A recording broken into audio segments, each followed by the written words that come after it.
Hey everyone, welcome to day one of VBS. My name is Joed, and for this lesson I will take you through the Acts 17, 16 to 34. This is where Paul goes through Athens, and this is his sermon on Mars Hill. So we're just going to go ahead and jump right in. I'm going to stop at certain points just to bring out some certain lessons here and there. So we're going to go ahead and get started. So I am on Acts 17, 16, if you guys are at home following along and you're open your Bibles there. So, Acts 17, 16. Now while Paul waited for them at Athens, his spirit was stirred in him when he saw the city wholly given to idolatry. Therefore disputed he in the synagogue with the Jews, and with the devout persons, and in the market daily with them that met with him. Then certain philosophers of the Epicureans and of the Stoics encountered him, and some said, "What will this babbler say?" Others some, "He seemeth to be a setter forth of strange gods, because he preached unto them Jesus and the resurrection." I'm going to stop right there. My study Bible says that seller is basically Paul's teaching them a foreign god, because even though it's a polytheistic religion, they're very unfamiliar with God and Jesus and of the resurrection. And we're going to go ahead and continue.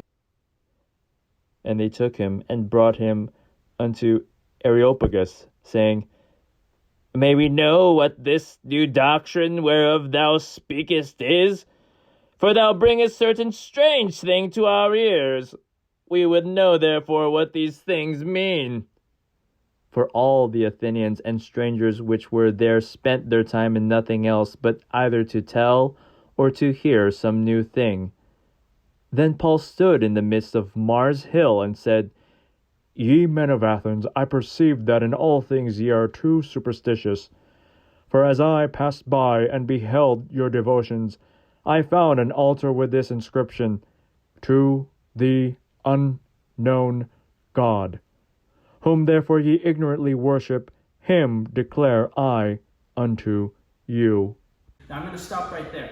Now you see where Paul's going with this. So he's going in Athens, and I'm gonna have the editors put a photo in the video here. So Paul's going through Athens, and he's debating with these philosophers and these other worshipers, and he's also noticing some of these temples. You see, and you probably see in the corner there the altar of Zeus with the lightning bolt and everything, and you see Paul walking through Athens, and he sees this mysterious altar, and it's dedicated to the unknown God. Paul then says to them, though you worship him ignorantly, him I declare unto you. When you're sharing the gospel with someone, or you're telling, you're sharing the resurrection story, sometimes you got to start where they are. And notice how Paul takes this. The altar of the unknown God, him whom you ignorantly worship, I declare unto you. And from there, we're going to pick up where we left off in verse 24. God that made the world and all things therein, seeing that he is Lord of heaven and earth, dwelleth not in temples made with hands, neither is worshipped with men's hands as though he needed anything, seeing he giveth to all life and breath and all things, and hath made of one blood all nations of men for to dwell on all the face of the earth, and hath determined the times before appointed, and the bounds of their habitation, that they should seek the Lord, if haply they might feel after him and find him, though he be not far from every one of us. For in him we live and move, and have our being, as certain also of your own poets have said, for we are also his offspring. Forasmuch then as we are the offspring of God, we ought not to think that the Godhead is like unto gold or silver or stone graven by art and man's device. And the times of this ignorance God winked at, but now commandeth all men everywhere to repent, because he hath appointed a day in the which he will judge the world in righteousness by that man whom he hath ordained, whereas he hath given assurance unto all men, in that he hath raised him from the dead. So I'm going to go ahead and stop right there. There's only about 3 verses left.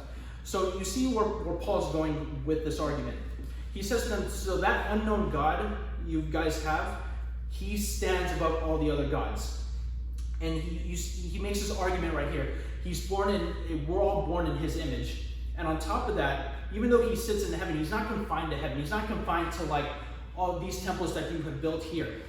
He's much bigger than that, and he stands above all these other gods.